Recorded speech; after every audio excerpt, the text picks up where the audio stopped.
All five guys, that being Tatum, Luka, Book, Giannis, and Jokic, 27 or younger. So, Jason, with that youth movement that we have seen, and we've talked about the transition of eras that we're kind of witnessing in these playoffs as well, out of those five guys, you get one of them for the rest of their career. Who are you taking? It's such a good question. So I think the answer is Giannis, but I have one caveat. I think Giannis is almost guaranteed to be the best player out of that group for the rest of his career. But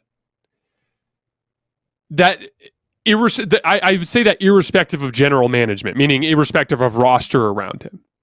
But if I was told that I had a team full of amazing role players that could defend and shoot, and I needed one guy, I would probably take Luka, strictly because I think his half-court surgery is such a ceiling raiser for already talented teams. We talked about this last night. Like, this Dallas construct is kind of genius for me in the sense that the way they space the floor, the way that they attack matchups, it's kind of like built to succeed in the playoffs, right? So I do think that I would want Giannis if I was building from scratch. But if I was told that I already had like the 2019 Raptors and I needed one guy, I think I would take Luka, because I think the way that he could elevate the team in the half court while carrying water for them on the defensive end would cover for it. Actually, Carson, you brought this up last night and we were already in the weeds on something else, so I didn't want to get into it. But you said I favor offense over defense a little bit. So I do too, for the record. Where I draw the line is defensive liability. But if I could have a supremely talented offensive player who could hold his own on the defensive end, or a less talented offensive player who was a great defensive player, I would take the offensive player. And the reason why is it's so much easier to coach up the defensive end of the floor. Look at what Dallas has done. Look at how they've convinced this mediocre defensive team to defend pretty well, although they've been exposed by Golden State as lacking personnel in the series. But the point is like, I can't coach guys into making shots. I would even say that you can't even coach guys in terms of running sets to get good looks in the playoffs because of scouting and the way that physicality is allowed off the ball and how much teams switch. It's just sets are far less effective than they are in the regular season. That what works in the playoffs offensively is how much your top end talent can absorb attention, And so from that standpoint, like in the specific environment of that top end defensive talent's already on the roster, I think a guy like Luka would raise a ceiling higher than a guy like Giannis would. But dude, like, how often do we see teams that are perfectly put together? Not very often. So like, I guess another way to frame that answer would be to say, I think Luka could beat Giannis in a playoff series if he had a really good defense behind him, because of the fact that he could raise the ceiling on offense. But I do think Giannis is the better overall basketball player. That's a super interesting perspective, I think. And to me, those are the two choices as well. As much as I love Nikola Jokic, you have the best player in the world in Giannis, and I think the guy who has the highest offensive ceiling in Luka and is also 4 years younger than Giannis, so there is an advantage there.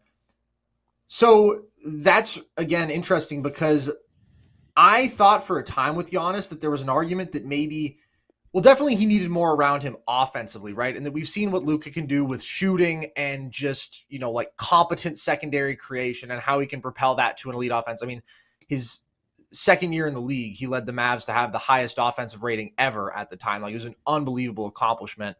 Whereas Giannis, we saw some of the areas in which he could be exploited as a half-court creator and whatnot, and he does need some of that perimeter creation and big-time shot making alongside him. So you think Luka needs more right around him, needs more talent around him to be like best guy on a title team than Giannis does? Yeah, absolutely. But at the same time, like we talked about earlier, which I think we talked about how Luka was vying to pass LeBron and Steph as the best offensive engine in the league, right? And Steph, I think, has proven in this series that he's a better offensive engine still. So Luka hasn't quite gotten to that point. But again, Steph's not an option in this list, and we're looking forward with this group of 5 players, which, by the way, it's super cool that all these young guys made first team All-NBA. I think that's such a cool indicator of where the league is going and that it's healthy and in good hands. But the point is, like, Luka as an offensive engine, here, this is a perfect example. Giannis averaged with the Bucks 82 points per 100 half-court possessions against Boston. Do you think there's any chance in the world that Luka doesn't manage at least a 90 or 100 offensive rating against Boston? Like, I think they'd lose still. You know, I think Giannis's overall impact in that series was better, but like in terms of strictly half-court offensive creation, what Luka brings to the table, I think, is superior to what Giannis brings. Yeah, with you there completely. And you mentioned how cool it is to have such young representation on this first team list, and I think that's kind of undeniable. But as you look at these 5, do you have any issues with it? Anything you would change about the first team All-NBA this year? Oh, I hated it.